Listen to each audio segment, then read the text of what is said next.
You'll find lots of tips on how to write your elevator pitch on the internet, but far fewer on how to introduce it once it's written. Hi, Karine here, and today I'm showing you how to introduce your pitch to someone.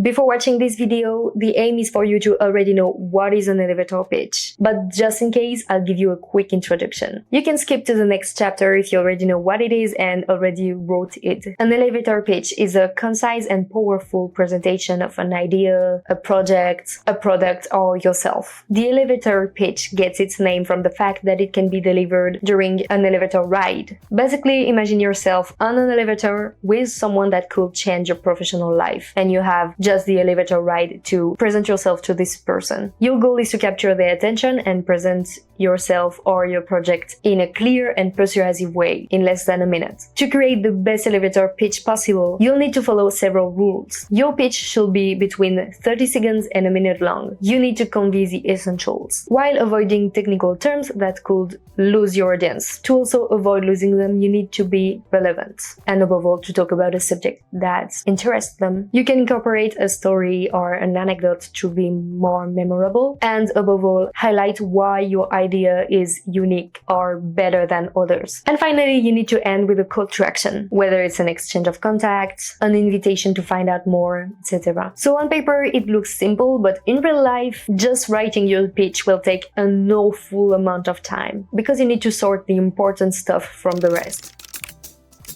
And once you finish writing it, you'll need to practice your elevator pitch regularly. Spouse, family, friends, mailman, you need to present it anytime you can, because the more comfortable and confident you look when you say it, the more you'll leave a positive impression on someone. The goal is to bring your pitch to life. Your body language needs work, your voice needs work, everything. It's not just a matter to know by heart what you're going to say.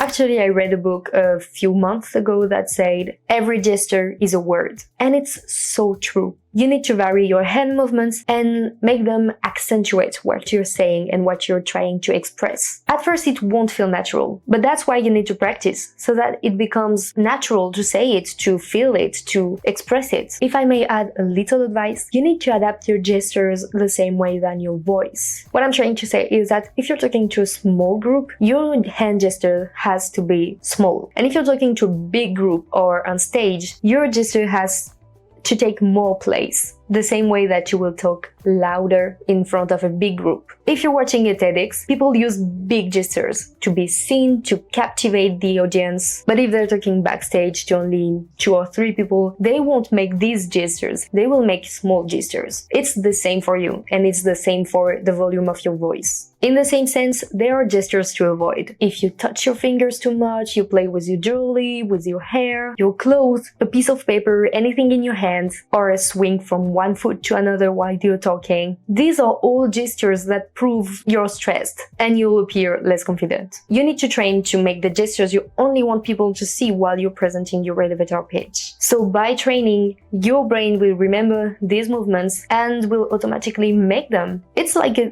theatrical performance. I won't go into too much details, but you can also learn gestures that show interest and self-confidence. For example, your body naturally turns towards the person who interests you the most in a group. Once you know that, you can voluntarily turn your body towards the person you want to show interest. You can also make mirror gestures from the start of your meeting and before presenting your pitch. Basically, if you mimic what the person is doing, whether it's their posture, breathing, or verbal expressions, it will naturally bring you closer together. Of course, don't overdo it.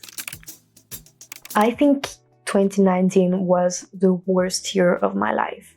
I thought I would never see the end of it. If I'd say that with a smile, it would have been weird, right? So I already know that later in this video I will tell you to smile. But if your pitch is about something serious, something deep, something that doesn't make you want to smile, don't smile. Your face must convey the seriousness of what you're saying. Emotions accentuate the meaning of words. Your eyebrows, your eyes, your mouth, they can create any emotion. It's up to you to decide how you want to convey information. You can train yourself in front of a mirror or record yourself before doing it in front of people. By the way, it applies to gestures. Filming yourself is the best way to see what you're doing wrong and how you want to express it better. For example, I have a tendency to squint, so it looks like I'm not looking at the camera sometimes. So by filming myself, I know what I can work on, even if it's easier to work on head movements more than squinting eyes. By the way, for eye contact, you need to practice so that you are able to keep the contact. If you're having trouble, you can look at eyebrows or between eyes. It gives the impression that you're looking into their eyes.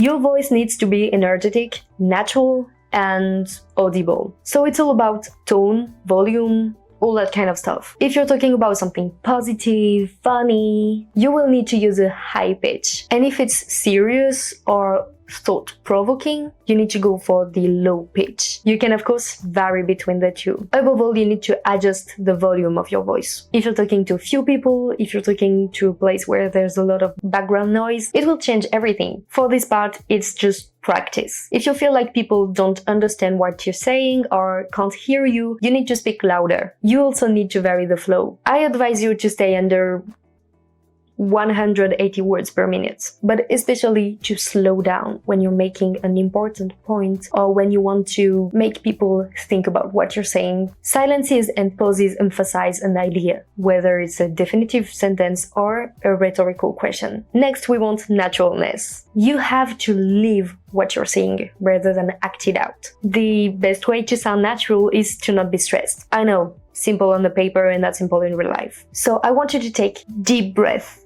with the abs more than the shoulders. I want you to stand up straight, to don't cross your legs, don't cross your arms, and that will help you a lot. Also, to help people understand you, remember to articulate a lot, because under stress, you're likely to mince your words.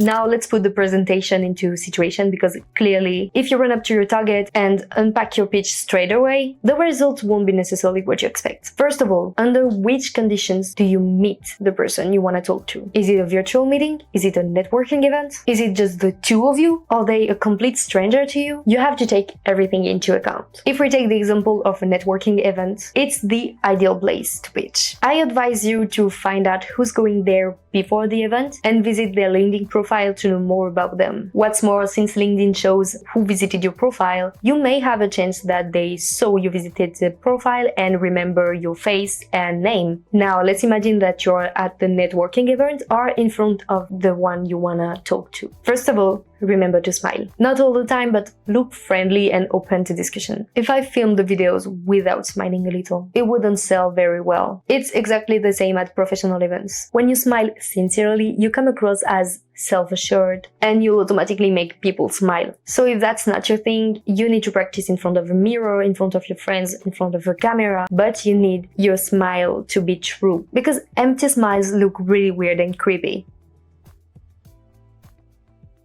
When you go to introduce yourself, you need to make sure you're not interrupting something. If you feel like you're bothering them, stop. Abort mission now. Also, before you launch your pitch, you will need to break the ice. How did you get there?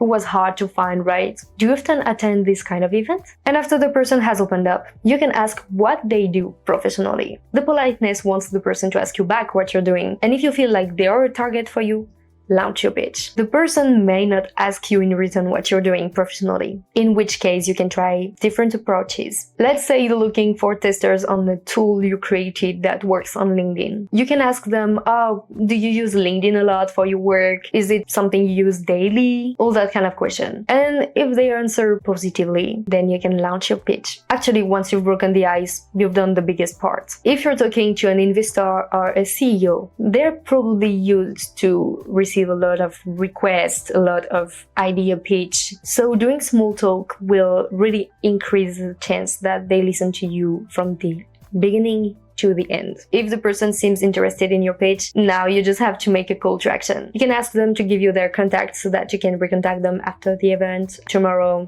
whenever you want. And that's how you put elevator pitch into action. If you like the video, consider subscribing. It's always a pleasure. And of course, if you have any questions, I'm waiting for you in the comment section below. See you soon for more videos.